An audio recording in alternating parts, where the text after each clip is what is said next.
Morning எந்திரிக்கும்போது அப்பா எப்போவுமே tea வச்சுருவாங்க. ஸோ நான் எந்திரிச்சு எனக்கும் ஹஸ்பண்டுக்கும் டீ ஊற்றி குடிச்சிட்டோம்.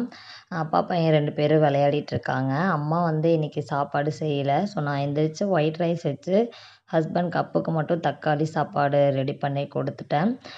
அதுக்கப்புறம் எனக்கு வந்து பச்சை பயிறு வேக வச்சுருந்தேன் எனக்கும் அண்ணாவுக்கும். ஸோ அதுலேயே ரசமும் எடுத்து வச்சுட்டேன். அந்த பச்சை பயிர்லேயே தக்காளியும் லைட்டாக நம்ம புளி சேர்த்து தண்ணியில் கரைச்சி வச்சேன். அந்த சாறையே எடுத்து தண்ணியில் கரைச்சி வச்சுட்டோம் அப்படின்னா ரசம் வச்சுக்கலாம். ஸோ ரசத்துக்கு வந்து வெங்காயம், மிளகாய், கருவேப்பிலை போட்டு நல்லா வதக்குனதுக்கப்புறமா மஞ்சத்தூள், ரசப்பொடி, பெருங்காயத்தூள் இந்த 3யும் ஆட் பண்ணி நல்லா குக் பண்ணிக்கோங்க. அதுக்கப்புறம் நம்ம கரைச்சி வச்சுக்கிற தண்ணியை எடுத்து ஊற்றி நல்லா கொதி வந்ததுக்கப்புறமா சீரகம், மல்லி, மிளகு, பூண்டு இதெல்லாம் தட்டி சேர்த்தோம்னா நல்லாயிருக்கும். ஸோ அப்படியே சைடில் பச்சை பயிறுக்கும் தாளித்து விட்டுட்டேன் தூளெல்லாம் ஆட் பண்ணி. ஸோ இன்றைக்கி மார்னிங் பிரேக்ஃபாஸ்ட்டு தக்காளி சாதமும் பச்சை பயிரும் தான்.